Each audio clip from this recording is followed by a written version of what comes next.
আপনি কি মাধ্যমিক পাশ করেছেন? যদি মাধ্যমিক পাশ করে থাকেন তাহলে এবার থেকে আপনি পাবেন ১,৫০০ করকরে টাকা ভাতা। সামনেই রয়েছে বিধানসভা নির্বাচন, তার আগেই অর্থমন্ত্রী চন্দ্রিমা ভট্টাচার্য রাজ্য বাজেট পেশ করেন। নির্বাচনের আগে কল্পতরু মমতা বন্দ্যোপাধ্যায় বাড়ছে লক্ষ্মীর ভাণ্ডারের ভাতা। এবার যুবসাথী প্রকল্প চালু করলেন মুখ্যমন্ত্রী। রাজ্যে কর্মসংস্থানের জন্যই এই কর্মসূচি। আগামী 15ই আগস্ট অর্থাৎ স্বাধীনতা দিবসের দিন থেকে চালু হতে চলেছে নয়া এই কর্মসূচি। মাধ্যমিক পাস যুব সমাজের জন্যই এই কর্মসূচি চালু করতে চলেছেন বাংলার মুখ্যমন্ত্রী। যাদের বয়স 21 আর মাধ্যমিক পাস করেছেন তারা এই সুবিধা পাবেন। 21 থেকে 40 বছরের মধ্যে বয়স যাদের কোনো চাকরি পাননি তাদের 5 বছর পর্যন্ত এবার থেকে প্রতি মাসে ১,৫০০ টাকা করে ভাতা দেওয়া হবে। এবং যারা রাজ্যের অন্যান্য সামাজিক সুরক্ষা প্রকল্পের আওতায় নেই বা কোনো সুবিধা পান না তাদের জন্য এই ব্যবস্থা করা হয়েছে এবং এর জন্য আলাদা করে ৫,০০০ কোটি টাকার ফান্ড অ্যালট করার কথা ঘোষণা করা হয়েছে রাজ্য বাজেটে। এ বিষয়ে আমার সহকর্মী সুজয় এবং ইন্দিরার সঙ্গে কথা বলতে গিয়ে কি উঠে এলো দেখুন।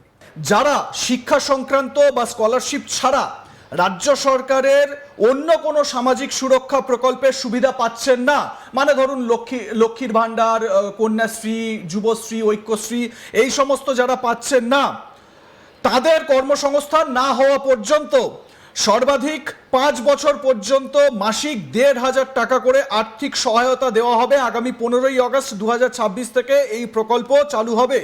এর জন্য আগামী অর্থবর্ষে মানে 2026-27 অর্থবর্ষে 5,০০০ কোটি টাকা ব্যয় বরাদ্দের প্রস্তাব করা হয়েছে। তার মানে সরাসরি বলা যেতে পারে বেকার ভাতা।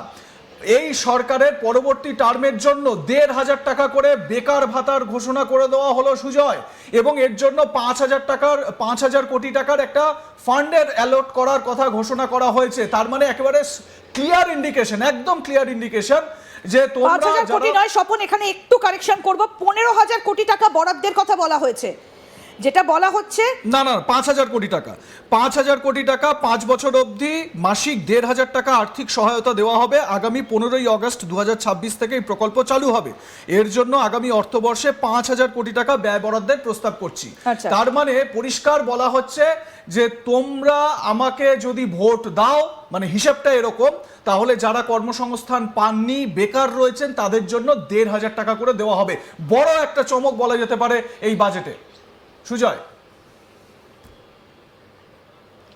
হ্যাঁ, একেবারেই তাই। দেখো, তুমি নিশ্চয়ই জানো যে বেকার যারা যুবক তাদের কাছেও একটা বার্তা দিলেন।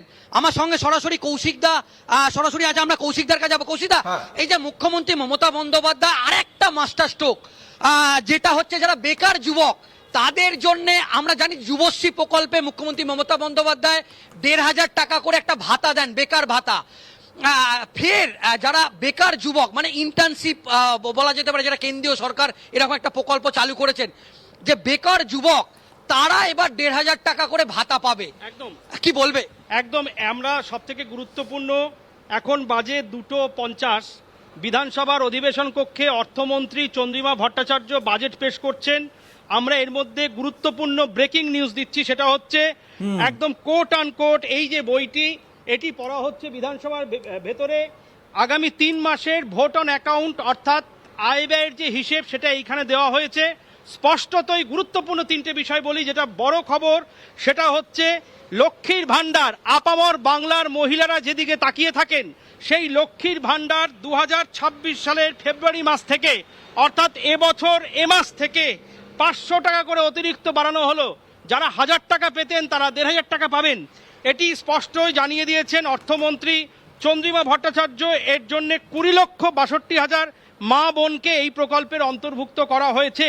পাশাপাশি এটাও জানিয়ে রাখি যে আগামী অর্থবর্ষে অর্থাৎ 15ই আগস্ট 2026 থেকে এই ১,৫০০ টাকা, যেটা সুজয় প্রথমেই বলল, বেকার যুবকদের জন্যে সেটি ৫,০০০ কোটি টাকা ব্যয় বরাদ্দ করা হয়েছে। ভাবা যায় আমাদের রাজ্যের কেন্দ্রীয় সাহায্য না পাওয়া সত্ত্বেও এইভাবে আগামী 5 বছর সরকারের এই 3 মাসের আয় ব্যয়ের হিসেবের সঙ্গে পরবর্তী বাজেটে এটা ইনক্লুড করা হবে যে ১,৫০০ টাকা আর্থিক সাহায্য দেওয়া হবে বাংলার বেকারদের। কৌশিকদা, তোমাকে 1 মিনিট থামামো। এটা তো একটা বলা যেতে পারে প্রথমে মহিলাদের 500 টাকা বাড়ানো হলো, আমরা জানি লক্ষ্মীর ভান্ডার একেবারে মাস্টার স্ট্রোক, এবার যুবকদের জন্য 1,500 টাকা, একদম। তার মানে মহিলা এবং পুরুষ, আবার পুরুষদের জন্য 1,500 টাকা করে ভাতা, এটা কি বলবে? এবারে দেখো, এই যে পুরুষদের জন্য 1,500 টাকা ভাতা, এখানে চন্দ্রিমা ভট্টাচার্য জানালেন রাজ্যের 21 থেকে 40 বছর বয়সী মাধ্যমিক বা সমতুল্য পরীক্ষায় উত্তীর্ণ শিক্ষিত যুব সমাজকে বাংলার সবুজ যুব সাথী প্রকল্পের অন্তর্ভুক্ত করে তাদেরকে আর্থিক সাহায্য দেওয়া হবে। আরও একটি বড় খবর রয়েছে, রাজ্য সরকারি কর্মচারী, শিক্ষক, অশিক্ষক, পেনশনভোগীদের জন্য 4% মহার্ঘ ভাতা, 4% কৌশিক এবং সুজয় একটু স্পষ্ট করতে চাইবো যে এটা কি শুধুমাত্র যুবকদের জন্য নাকি যুবক যুবতী সকলের জন্য? চন্দ্রিমা ভট্টাচার্য বিধানসভায় যে বাজেট বিবৃতি পেশ করছেন, এখনো একেবারে কৌশিকদা, এই যে 1,500 টাকা করে যে ভাতাটার কথা ঘোষণা করা হয়েছে, এটা কি কেবল যুবকদের জন্য না যুবক যুবতী দুজনেরই পাবে? এটা কেবলমাত্র রাজ্যের 21 থেকে 40 বছর বয়সী যারা শিক্ষিত যুব সমাজ তারা পাবে এই টাকাটা। অর্থাৎ যুবক যুবতী সবাই, মেল ফিমেল বোথ আর এন্টাইটেল, মানে প্রত্যেকেই কিন্তু এই টাকাটা পাবে। 26-এর বিধানসভা নির্বাচনের আগে এটাই শেষ রাজ্য বাজেট, ফলে এই বাজেটে কোনো ঘোষণাই যে নিরপেক্ষ নয় তা রাজনৈতিক মহলের প্রায় সর্বসম্মতভাবে মত। বিশেষ করে লক্ষ্মীর ভান্ডার প্রকল্পে ভাতা বৃদ্ধির সিদ্ধান্তকে অনেকেই ভোট বাজেটের মাস্টার স্ট্রোক বলছেন, কারণ এই প্রকল্প সরাসরি রাজ্যের মহিলা ভোটারদের দৈনন্দিন জীবনের সঙ্গে যুক্ত।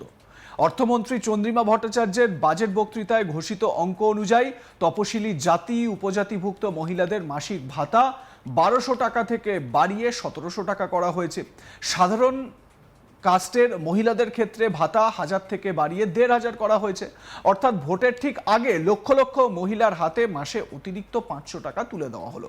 রাজনৈতিক বিশ্লেষকদের মতে এই অতিরিক্ত টাকার আর্থিক মূল্য যতটা, রাজনৈতিক মূল্য তার চেয়েও অনেক বেশি। লক্ষ্মীর ভান্ডার প্রকল্পটি 2021 সালের বিধানসভা নির্বাচনে তৃণমূল কংগ্রেসের অন্যতম প্রধান নির্বাচনী প্রতিশ্রুতি ছিল। ক্ষমতায় ফিরে সেই বছরই সেপ্টেম্বর মাস থেকে প্রকল্পটি চালু করে মমতা ব্যানার্জির সরকার। চলতি 2025-26 অর্থবর্ষে শুধুমাত্র লক্ষ্মীর ভান্ডারের জন্যই বাজেটে বরাদ্দ ধরা হয়েছিল প্রায় 27,000 কোটি টাকা। এই বিপুল বরাদ্দ থেকেই স্পষ্ট নবান্নের রাজনৈতিক অগ্রাধিকারের তালিকায় লক্ষ্মীর ভান্ডার কতটা উপরের দিকে। ভোটের সঙ্গে এই প্রকল্পের যোগসূত্র নতুন নয়। গত বছর রাজ্য বাজেটে ভাতার অঙ্ক অপরিবর্তিত থাকলেও তার আগের বছর 2024 সালের লোকসভা নির্বাচনের ঠিক আগে লক্ষ্মীর ভান্ডারের ভাতা দ্বিগুণ করার ঘোষণা করা হয়েছিল। ফেব্রুয়ারির বাজেটে ঘোষণার পর এপ্রিল মাস থেকেই মহিলাদের ব্যাংক অ্যাকাউন্টে বাড়তি টাকা ঢুকতে শুরু করে, ঠিক ভোট চলাকালীন সময়। রাজনৈতিক পর্যবেক্ষকদের একাংশের মতে সেই সময় গ্রাম বাংলায় তৃণমূলের তুলনামূলক ভালো ফলের নেপথ্যে লক্ষ্মীর ভান্ডারের ভূমিকা ছিল। লাইক কমেন্ট শেয়ার করে আপনাদের মতামত জানান। দেখতে থাকুন আজ তাক বাংলা। সাবস্ক্রাইব করুন আমাদের ইউটিউব চ্যানেলটি, বেল আইকন প্রেস করুন নোটিফিকেশন পেতে।